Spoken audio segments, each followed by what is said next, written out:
Hello, and thank you for coming to Real News Communications Network. In this video, we're going to give you some basic tips on how to generate income from your podcast. We'll talk about different types of advertising, how to find sponsors, and some alternative methods that might work well for you. We're also going to hear from some of our clients that have had success making money off their show. They can be very effective too. In a recent survey from Spotify, 43% said they're receptive to podcast advertising, versus 17% that said the same for television ads. So let's talk about some different types of income that you can capture from your podcast. The first is what you would call traditional advertising. A sponsor pays a certain amount of money upfront for commercials within your show.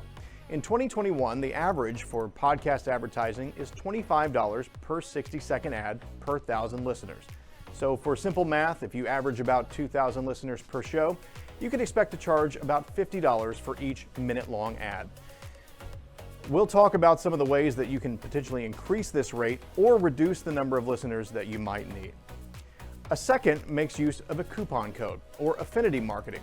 While you still run an advertisement, your goal is to get your audience to engage with your sponsor, and then you receive a percentage.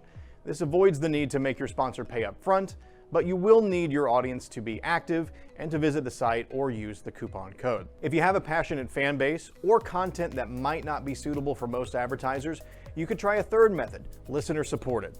There are platforms such as Patreon or even developing your own payment portal.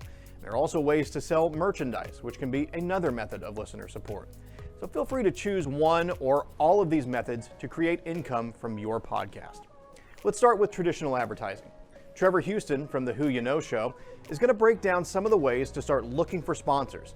And it all starts by looking like a show that warrants attention from an advertiser. One of the things that I think is pretty important, I know a lot of people, they want to wait to sign on to have sponsors in advance. I want to get these sponsors, have them pay for my show.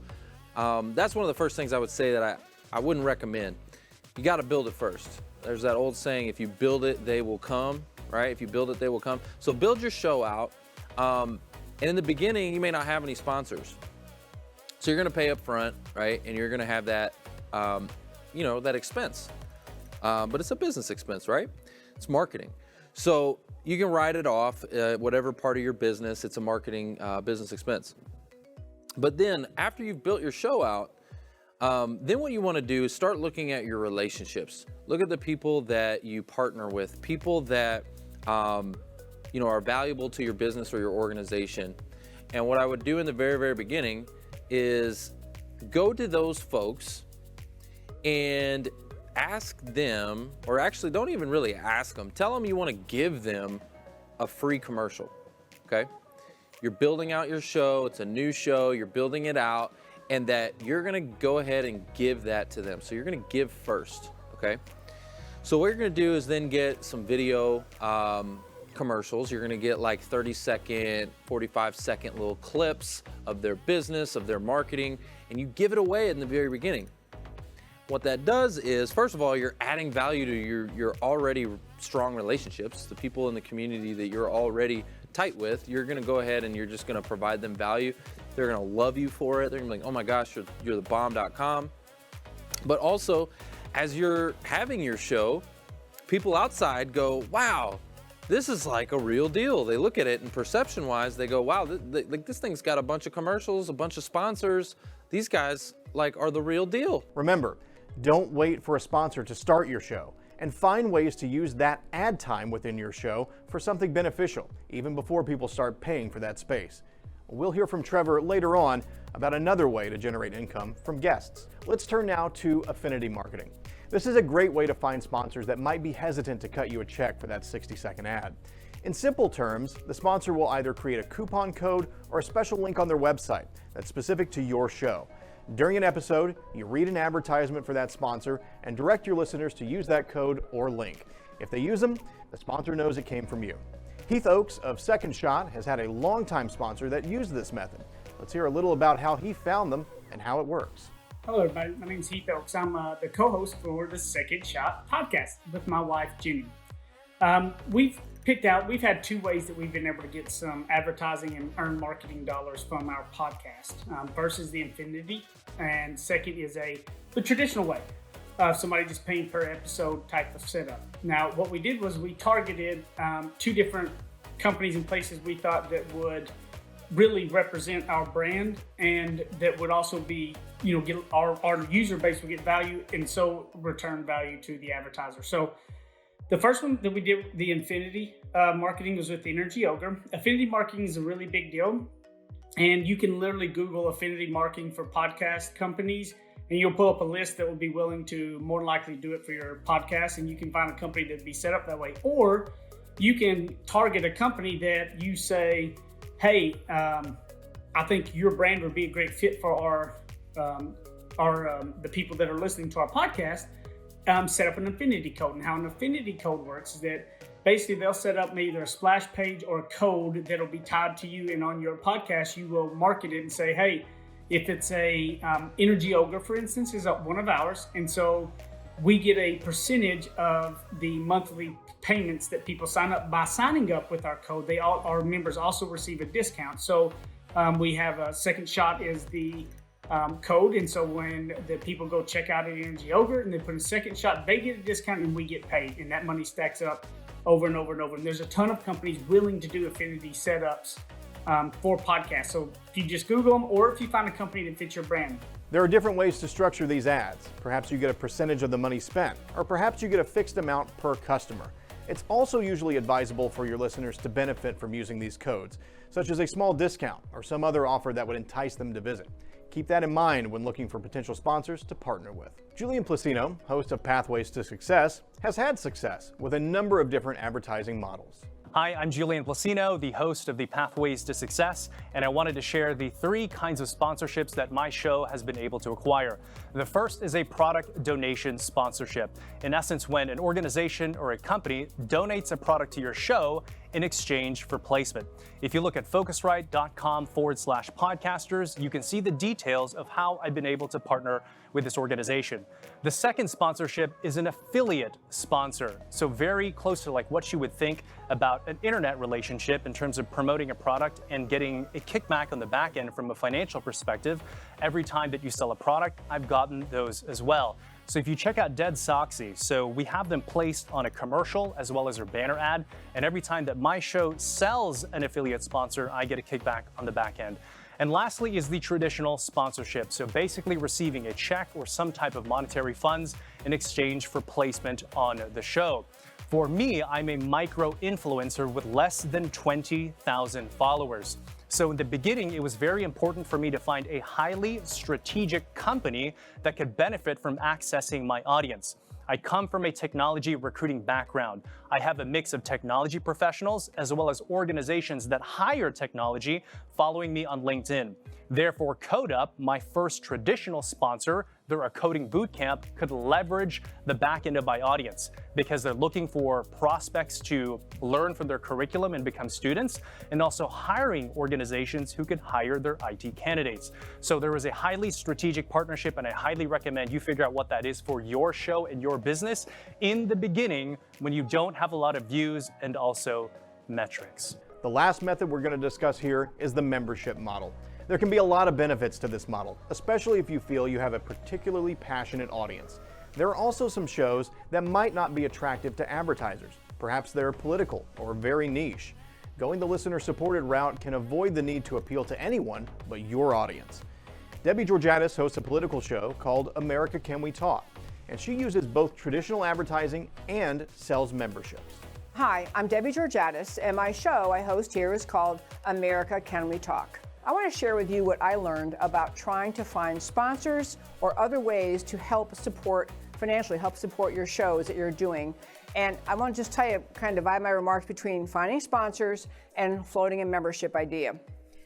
If you're doing a show and you're thinking about trying to find a sponsor or an advertiser, the basic things that I discovered after doing this show for 7 or 8 years is you really have to be clear in your own thinking what value you're going to add to that sponsor. Meaning, can you embellish information about their product? Can you make them more real or more interesting to potential customers? One thing sponsors want to know is your demographics. And so even before you approach sponsors, take a look at your demographics. If you have, all young men between the ages of 15 and 30, that's one demographic that is going to appeal to some advertisers and not to others. So know your demographics, really think through what your possible sponsor, how you could benefit them. And if you have the kind of show that would allow for this, consider as one benefit you can offer a potential sponsor that you would include them on your show periodically. If they have some product or service that's similar to what you have, maybe you offer them once a month you can come on and talk about the latest product or the latest development in your industry. So give them something really of value, because that is one thing you have uniquely to add. Also, what I discovered on my show was that because it's political in nature, that maybe there are some people who might shy away from being part of a political show because they don't necessarily agree on every political issue. But membership was something I looked into long and hard, and then I did start it. And the short story of membership is, because so much media now is free, if you go on the internet, you can find topics and speakers on every subject imaginable. And so to offer membership to people, you have to be thinking, what can I give them that is unique and in value? And I can tell you in the same way, because I've done fundraising for organizations, I've worked on the boards of organizations, people like to pay for access. That's what they like, is access. They want to feel I'm part of something, I'm more connected. So on my show membership, what I decided to do was make my Thursday show, so one show a week, a members only show, and it is not expensive. I chose to go the route of inexpensive with hopes of having a large membership, but the idea of the benefit to someone of joining is that they can watch the Thursday show, which no one else can see, live or later, is unavailable to everyone except members, and they have the opportunity to send in questions if I have a guest for the show. So there are obviously people who would love to ask a question of all sorts of people, or maybe even of you, the host. You give them access to just you, a membership opportunity where they can send in questions either via a designated email address or some other way, and they feel like they're talking to you. That's what they want to feel like. They're connected to you, you're listening to what they're saying, you're answering their questions. Those are my basic ideas. I wish every one of you the best of luck in finding sponsors, advertisers, membership, or some other way to support your work. Don't forget, it's important if you're going to ask for membership fees to make sure you're offering something that your supporters can't simply get for free. Think about how you can provide that value. Websites like Patreon make the membership process very easy to understand and sign up for, and provide you with an easy method to define different tiers of support and the benefits of each. Another method of listener support is merchandise, which can not only act as a fun way for your fans to send you a little bit of money, but also serves as a billboard for your show. You can go through a local print shop to create a batch of items for people to purchase, or use a service such as Threadless, which allows you to print merchandise on demand and handles the shipping for a small cut of the retail price. Finally, as I said earlier, Trevor Houston has also found a way to earn income from the guests on his show.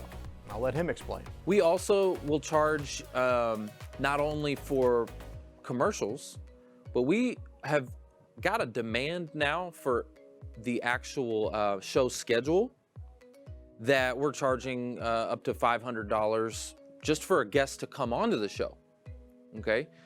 And we don't always do that, right? Like if it's a high profile guest, somebody who's really like in demand, very popular, that can add value to your show, you may not charge them anything. But again, like I'll give you an example. On our show, we get recruiters and companies that want to come on and promote their jobs. They always do. Like I got recruiters and career coaches all day long, and I could get those booked on my show. They could come any day of the week. I got hundreds of them that are begging to come on the show, right? So I've created a demand. They want to come on. Why do they want to come on? They want to come on because for them, it's a free commercial for them. When they come on the show as a guest, that's a commercial for them, right? So we started charging those folks, right? The people that we know it's marketing for them and it makes them look good and it's PR for them. Well, we're charging those folks. We here at Real News Communications Network are happy to help you navigate this process and create a sponsorship package to send to potential advertisers. We've also provided links to some helpful resources that can make your advertising pitch even better. Thank you, and we look forward to your success.